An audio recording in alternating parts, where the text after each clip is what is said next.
안녕하세요, 여러분. 반갑습니다. 과학선생님입니다. 우리 이번 시간에도 우리 같이 1단원 정리해 보면서 수업 진행해 보도록 하겠습니다. 여러분, 시험 기간인데 너무 과학 어렵다고 생각하지 마시고 선생님과 차근차근 정리해 가면서 우리 과학 정리해 보도록 하겠습니다. 1단원 책을 펴주시면 되겠습니다. 자, 그러면 시작해 볼게요. 일단은 화학 반응의 규칙과 에너지 변화 단원입니다. 화학 반응의 규칙과 에너지 변화 단원인데 이 단원에서는 우리가 어떤 것을 배우게 될지 한번 보도록 하겠습니다. 그래서 먼저 물질 변화와 화학 반응식이에요. 우리 물질 변화와 화학 반응식에서는 물리 변화, 화학 변화는 무엇인지 그래서 써볼게요.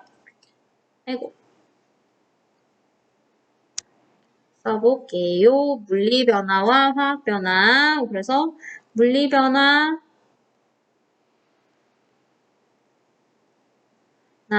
그 다음에 화학변화. 그리고 반응식은 어떻게 세우는지에 대해서 우리가 배워보도록, 더 복습해보도록 하겠습니다. 할게요. 그래서 여러분 처음에 주변에서 일어나는 물질 변화인데요. 여러분 물리 변화랑 화학 변화의 차이를 한번 구분을 하면 되겠습니다. 물리적 성질이 변하는 변화, 그러니까 물질의 성질이 변하냐 안 변하냐, 물질의 성질이 변하냐 안 변하냐에 따라서 우리가 물리변화, 화학변화를 구분하게 되는데요. 물질의 성질이 변하는 변화를 무슨 변화? 화학변화. 안 변하는 변화를 무슨 변화? 물리변화라고 얘기를 하면 되겠습니다.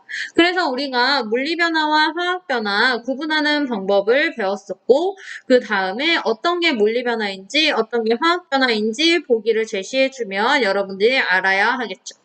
그래서 넘어가면요. 여러분 여기에서 보면 마그네슘 리본이 구부러지거나 설탕이 녹는 것처럼 물질 고유의 성질은 변하지 않으면서 모양이나 상태가 변하는 현상을 뭐라고 한다고?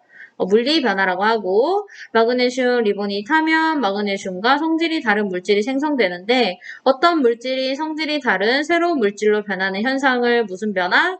화학 변화라고 합니다. 그래서 물리변화의 종류가 있죠. 첫 번째 컵이 깨지고 아이스크림이 녹고 향기가 퍼지고 그 다음에 소금이나 설탕이 물에 녹고 설탕이 물에 녹는다.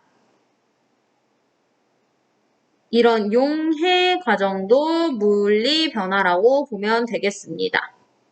그렇다면 화학변화는 뭐가 있는지 한번 보도록 할게요. 화학변화에는 물질의 성질이 변하는 거죠. 양초가 탄다. 여기 있는 양초가 녹는 게 아니라 이 심지가 타는 거를 이제 화학변화라고 하고 철이 녹쓰는 거, 그 다음에 포도가 익는 거 이런 것들은 물질의 성질이 변했기 때문에 성질이 변했다. 그래서 화학변화라고 얘기를 하면 되겠습니다. 그래서 우리 주변에 물리변화와 화학변화를 생각을 해봐야 되겠죠.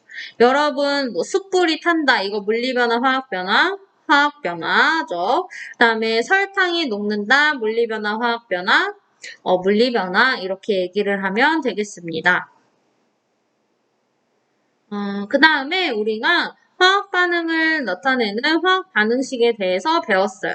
그래서 화학 반응이란 무엇이냐면 화학 변화가 일어나는 과정을 화학 반응이라고 그러고 이런 반응을 표현하는 게 화학 반응식인데요.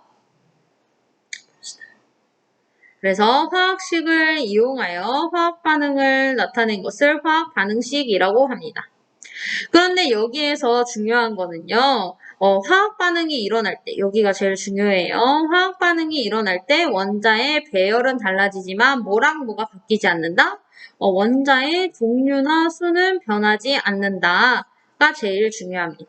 원자의 배열이 달라졌다는 거는 새로운 분자가 생성이 됐다. 분자가 달라졌다. 새로운 물질이 생성됐다.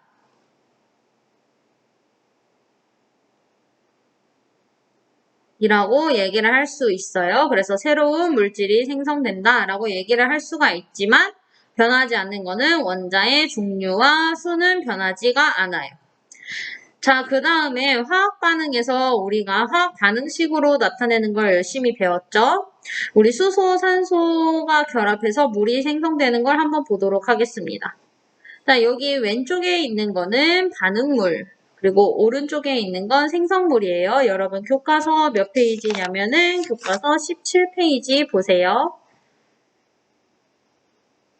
그래서 반응물과 생성물의 이름으로 화학 반응 나타내고 반응물과 생성물을 화학식으로 나타내게 됩니다.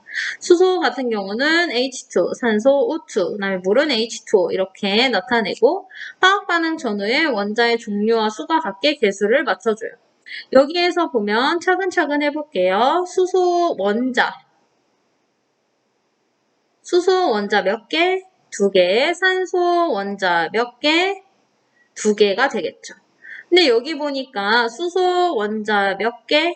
수소라고 하지 않고 수소라고 하니까 혹시 헷갈릴 수도 있어서 여기 수소 원자 몇 개? 여긴 2개인데 산소 원자가 지금 몇 개죠?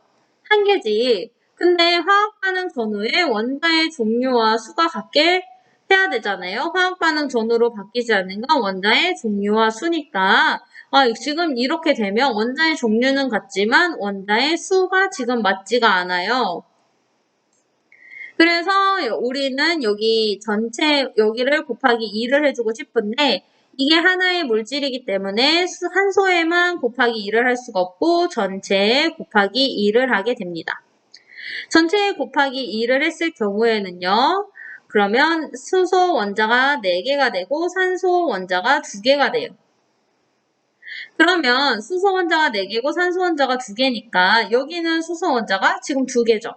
그러면 여기 있는 수소 원자에다가 곱하기 2를 해서 수소 분자에다가 곱하기 2, 수소 원자는 2개니까 여기 수소 분자식에 곱하기 2를 해서 4개를 맞춰줍니다.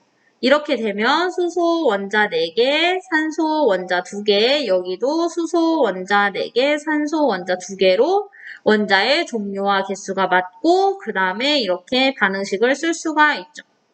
여러분 조금 지워서 할게요. 너무 지저분하네.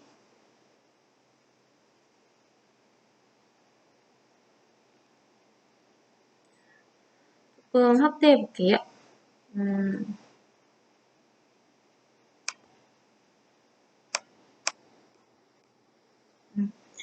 여러분 여기 앞에 있는 걸 우리가 뭐라 그러지?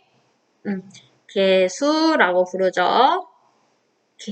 개수까지 우리가 얘기를 해보았습니다. 넘어가도록 할게요. 그래서 우리가 화학 반응식으로 알 수 있는 것은 무엇일지 한번 알아보도록 하겠습니다. 화학 반응식으로 알 수 있는 것. 그 전에 이제 우리가 화학 반응식으로 나타내는 화학 반응인데 질소와 수소가 반응해서 암모니아가 생성되는 반응이에요. 그러면 반응물과 생성물의 이름으로 화학 반응 나타내기로 했으니까 질소와 수소가 만나서 암모니아가 생성되고 수소의 분자 화학식은 H2고 그래서 화학 반응식의 개수를 맞추려면 지금 질소 원자 2개, 수소 원자 2개인데 여기 질소 원자 하나, 수소 원자 3개니까 질소 원자를 먼저 맞춰보도록 하겠습니다. 근데 질소 원자에만 곱하기 2를 할 수 없다고 했고 전체로 곱하기 2를 하게 되면 질소 원자 2개, 수소 원자 6개. 그러니까 이 2개인 거를 6개로 맞춰주려면 앞에 뭐를 곱해야 된다? 3을 곱하면 되겠다. 그래서 개수를 맞춰주면 3이고 여기 ENH3라고 얘기를 하면 되겠습니다. 여기 앞에 있는 개수는 있다 없다? 있는데 1이라는 게 지금 생략이 되었다. 1은 쓰지 않는다 라는 걸 우리가 알면 될 것 같아요. 자, 그 밑에 메테인 부분을 한번 풀어보겠습니다. 메테인이 연소하여 이산화탄소와 물이 생성된대요. 그러면 메테인 연소했으니까 뭐랑 만나지? 산소랑 만나고 메테인의 화학식은 CH4 메테인 그 다음에 산소, 이산화탄소, 물은 H2O가 되겠습니다. 근데 여기 보면 자 탄소가 지금 1개, 수소가 4개 그 다음에 여기는 산소가 2개인데 여기 부분에 보면 탄소 몇 개? 1개, 산소 몇 개? 2개. 그 다음에 수소 몇 개? 2개. 산소 몇 개? 1개죠. 이렇게 잘라서 볼게요. 그러면 여긴 탄소 하나는 맞는데 수소 2개인데 여긴 수소가 3개고 여기 산소가 2개인데 여긴 산소 3개지. 그 다음에 여기 수소가 4개인데 여긴 수소가 2개밖에 안 돼요. 그러면 우리는 뭐를 맞춰준다고 했죠? 개수를 맞춰줘야지. 선생님은 먼저 수소 개수를 맞춰주고 싶어요. 그래서 H2O 앞에다 2를 곱해서 수소가 4개가 되고 산소가 2개를 맞췄어요. 산소가 2개. 그러면 수소와 탄소는 맞았네. 탄소 1개, 수소 4개, 수소 4개는 맞았는데 산소가 총 몇 개? 산소가 총 4개니까 여기도 4개를 맞춰주려면 곱하기 2를 해서 4개를 맞춰줍니다. 정리해보면 메테인 분자 하나에 2개의 산소가 만나서 이산화탄소 하나 생성이 되고 몇 개의 물 분자? 2개의 물 분자가 생성이 된다는 것을 알 수가 있습니다. 자, 넘어가 보도록 할게요. 그래서 여러분 과산화수소와 물이 분해돼서 산소가 생성되는 거 꼭 해보시고 탄산나트륨과 염화칼슘이 반응해 탄산칼슘과 염화나트륨이 생성되는 것도 꼭 해보세요. 자, 답은 H2O2가 분해되어 물과 산소가 생성이 됐어요. 여기는 산소 2개인데 여기는 산소가 3개고 여기 수소가 2개인데 2개야. 그러면 수소는 맞출 필요가 없는데 지금 산소를 맞춰야 되겠죠?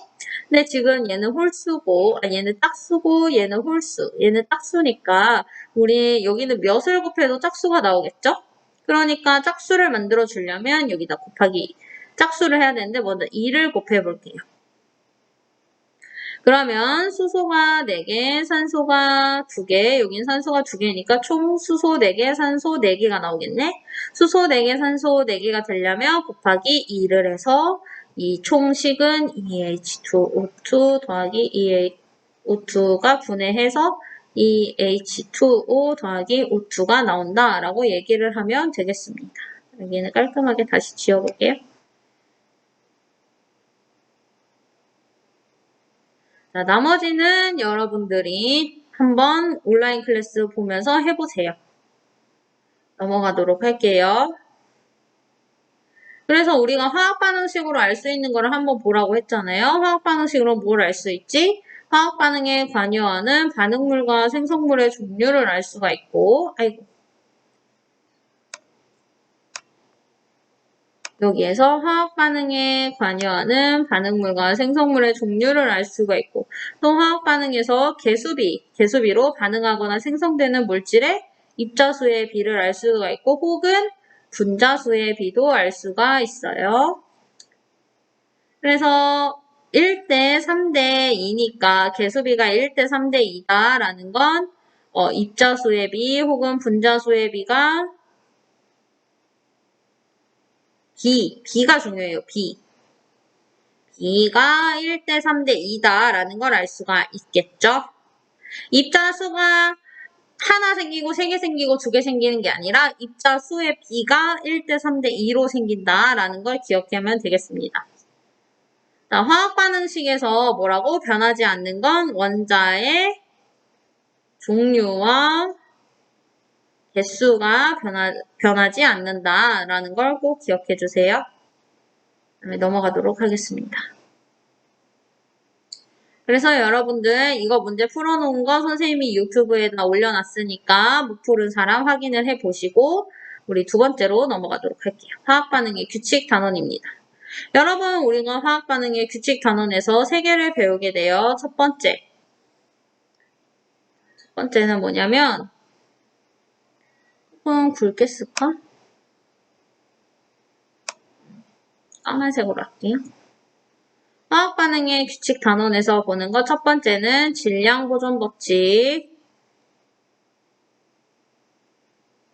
두 번째는 일정 성분비 법칙. 그 다음에 세 번째는 기체 반응의 법칙입니다. 자, 여기에서 한번 잘 보도록 할게요. 자, 우리가 처음에 앙금 생성 반응에서의 질량 변화를 봤어요. 우리 앙금 생성 반원 2학년 때 배웠습니다.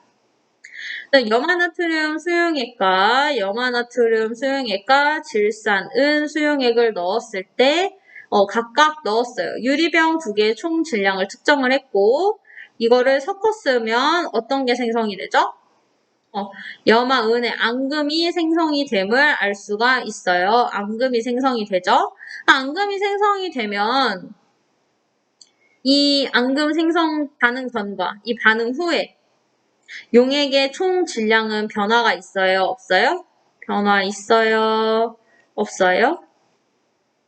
변화 없죠? 그 다음에 또 넘어가서 우리가 탄산칼슘에다가 묽은 염산을 집어넣었어요. 탄산칼슘에 묽은 염산을 집어넣어서 이산화탄소 기체가 발생을 하게 되죠.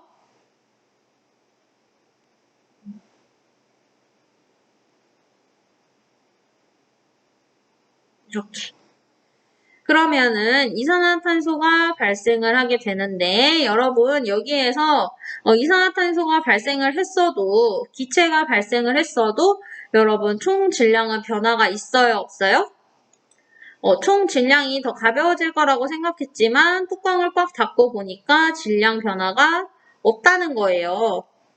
그래서 우리가 뭐를 알 수가 있냐? 화학 반응 전후에 질량은 변하지 않는다. 앙금이 생기거나 기체가 발생하는 화학 반응에서 반응 전후의 물질의 총 질량은 변하지가 않아요. 이와 같이 화학 반응이 일어날 때 반응물의 총 질량과 생성물의 총 질량은 같은데 이를 뭐라 그런다? 질량 보존 법칙이라고 그래요. 그러니까 여러분 두 실험의 공통점은 뭐지? 물질의 총 질량이 변하지 않는 거지.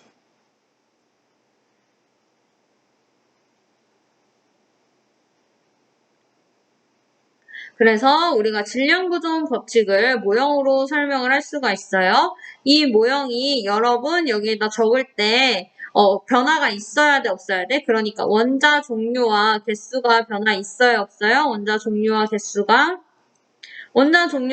변화 없기 때문에 여기에 쓰여 있는 모든 것이 변화가 없어서 여기가 염화나트륨 1개, 나트륨 이온 하나, 염화 이온 하나, 은 이온 하나, 질산 이온 하나가 다 여기에 다 들어가야 되는 거예요. 그래야 질량 보존 법칙이고 어느 거 하나 빼고 더해지는 게 없으니까 넘어가 보도록 하겠습니다. 그래서 화학 반응이 일어날 때 선생님이 계속 강조하죠. 물질을 구성하는 원자의 배열은 달라지더라도 원자의 종류와 수는 변하지 않는다. 그래서 뭐가 변하지 않는다? 물질의 총 질량이 변하지 않는다는 것을 알 수가 있습니다. 멀리서 봤을 때 가벼워지고 무거워져 보여도 물질의 총 질량은 변화가 없다는 것을 우리가 알면 되겠습니다. 네, 일정한 질량비로 결합하는 원소 볼게요. 우리가 이렇게 구리 질량, 산화구리 질량 해가지고 우리가 산소와 구리를 구했어요. 근데 우리가 이거를 사실 몰랐잖아요. 근데 산소 질량을 내가 알 수가 없는데 이 구리의 질량을 통해서 산소의 질량을 아는 방법은 뭐였지? 내가 산화구리의 질량을 측정했기 때문이죠. 산화구리의 질량. 산화구리. 구리가 잘 안 보이지?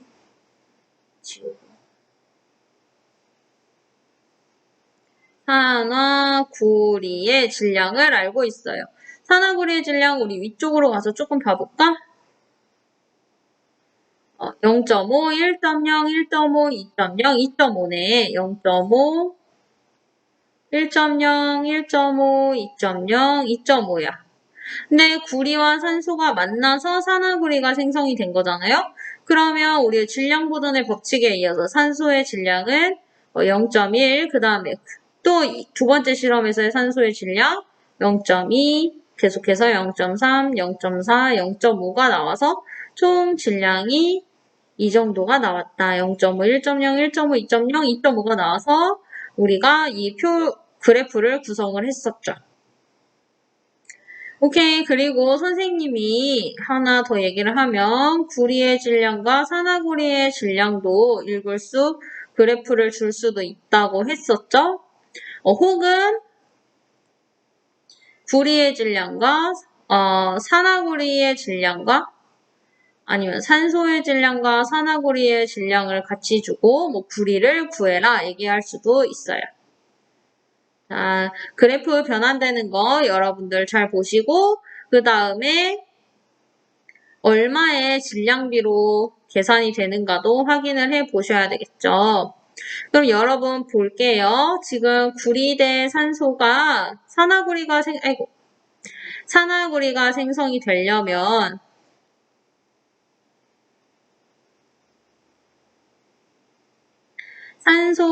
구리 대 산소는 몇 대 몇의 질량비로 결합을 하지? 일단 개수비부터 볼까? 몇 대 몇의 개수비죠?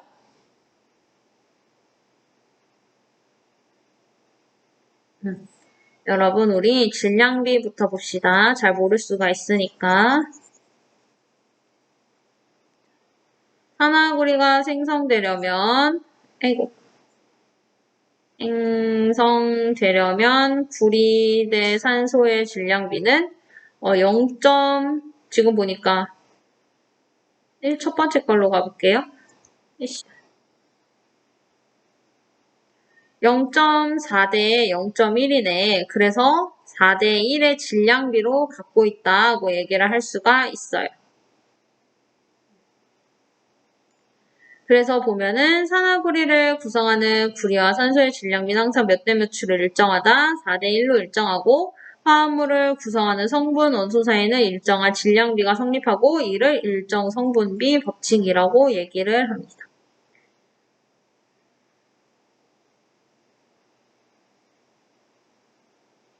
그래서 화합물이 생성될 때 어느 한 물질이 모두 반응하여 없어지면 다른 물질이 남아있더라도 반응이 일어나지 않아. 왜? 물질을 구성하는 원자가 항상 일정한 개수비로 결합해 화합물을 생성하기 때문이죠. 근데 원자는 각각 일정한 질량이 있으므로 화합물을 구성하는 성분 원소 사이에는 항상 일정한 질량비가 성립해요. 그럼 이걸 통해서 봐볼게요. 산화구리 2는 항상 산소 대 구리의 개수비가 1대1로 결합이 된다는 거예요. 1대1. 1대1로 결합이 되는데 질량비는 구리가 4고 산소가 1이라고 하면 질량비는 4대1의 질량비라고 얘기를 하면 되겠습니다. 자, 물 같은 경우 볼게요. 물은 수소와 산소의 개수비가 몇 대 몇으로 되지? 수소는 2개에 산소 하나로 이루어져 있으니까 2대1인데 개수비가 근데 질량비는 몇 대 몇이냐면 수소가 1이고 산소가 16g이라고 해봐요. 아까 좀 다르지만 그냥 그렇다고 치면 질량비는 그러면 수소가 2개 있는데 1 곱하기 2 대 산소가 몇? 16 곱하기 1 개수비 곱해준 거예요. 질량에. 그러면 질량비는 2 대 16이어서 늘 1대 8로 결합이 된다. 그래서 수소와 산소의 질량비는 1대 8로 일정하다 얘기가 나와 있습니다. 그렇다면 과산화수소를 구성하는 수소와 산소의 질량비는 얼마일지 여러분들이 생각해 보시고 답은 온라인 클래스 예전에 했던 강의에 올려져 있으니까 그것도 참고해 보세요. 자, 그리고 일정한 온도와 압력에서 기체가 반응하여 새로운 기체를 생성할 때 각 기체의 부피 사이에는 간단한 정수비가 성립을 하는데 이를 기체 반응 법칙이라고 합니다. 여기에서 중요한 거는요. 일정한 온도와 압력이고 그 다음에 기체끼리 반응해서 새로운 기체를 생성할 때라는 거예요. 만약에 질소 기체와 수소 기체가 만나서 암모니아 기체가 발생했고 일정 온도와 압력이라면 상관이 없는데 압력, 온도 상관이 없는데 만약에 암모니아 액체가 생성됐다면 부피비가 1대 3대 2가 아니라는 거예요. 자, 다시 볼게. 수증기 생성 반응에서의 부피비. 우리 기체 반응 법칙은 개수비가 부피비라는 거예요. 개수비가 부피비인데 근데 생성물과 반응물이 다 기체여야 해. 그 보면 수소, 기체, 산소, 기체가 만나서 수증기가 생성이 됐고 개수비가 2대 1대 2니까 부피비도 2대 1대 2란 말이에요. 근데 그게 아니라 만약에 물이 생성됐다고 하면은 부피비를 구하세요. 2대 1대 2? 아니라는 거죠. 자, 반응물과 생성물 모두 기체일 때만 성립을 합니다. 넘어가도록 할게요. 그래서 여러분 스스로 확인하기 문제도 같이 풀어보시면 되겠습니다. 자, 이렇게 우리가 기체 반응 법칙까지 다 했네요. 마지막으로 화학 반응에서의 에너지 출입인데요. 여기에서의 포인트는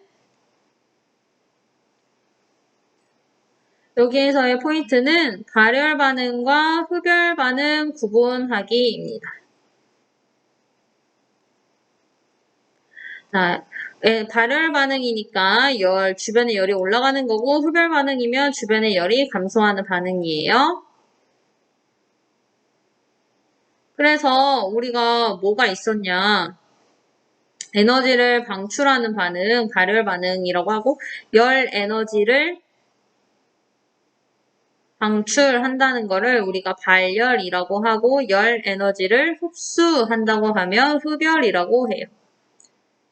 그래서 에너지를 방출하는 반응과 에너지를 흡수하는 반응 두 개를 여러분들이 잘 비교를 하셔야 되는데 에너지 방출하는 방법 첫 번째 열 에너지와 빛 에너지 방출한다. 두 번째 산화칼슘과 물이 반응할 때 열 에너지 방출한다. 그래서 뜨거워지고 세 번째 염산과 수산화나트륨 소염기 반응할 때 열 에너지 방출한다. 그 다음에 철이 공기 중 산소와 반응할 때 열 에너지 방출한다 하고 나와 있어요. 4번. 자, 그 다음에 열 에너지를 이제 흡수하는 반응. 열 에너지뿐만이 아니라 에너지 자체를 흡수하는 반응. 첫 번째, 소금과 물이 반응할 때 에너지 흡수. 두 번째, 수산화 발연과 염화 암모늄 반응할 때 에너지 흡수. 세 번째, 식물이 광합성할 때 빛 에너지 흡수한다. 이렇게 있습니다. 그리고 앞에서 실험을 했을 텐데 질산 암모늄과 물이 반응할 때 열 에너지 흡수됩니다. 그래서 이런 걸 이용해서 우리가 장치들을 많이 만들어서 쓸 수 있다고 얘기를 하면 되겠습니다. 자, 이렇게 1단원을 마쳤고요. 여러분 1단원에 질문이 있다면 언제든지 카카오톡 채널이나 우리 문자로 선생님께 질문을 보내주세요. 그러면 오늘 수업 여기까지 마치도록 하겠습니다. 안녕.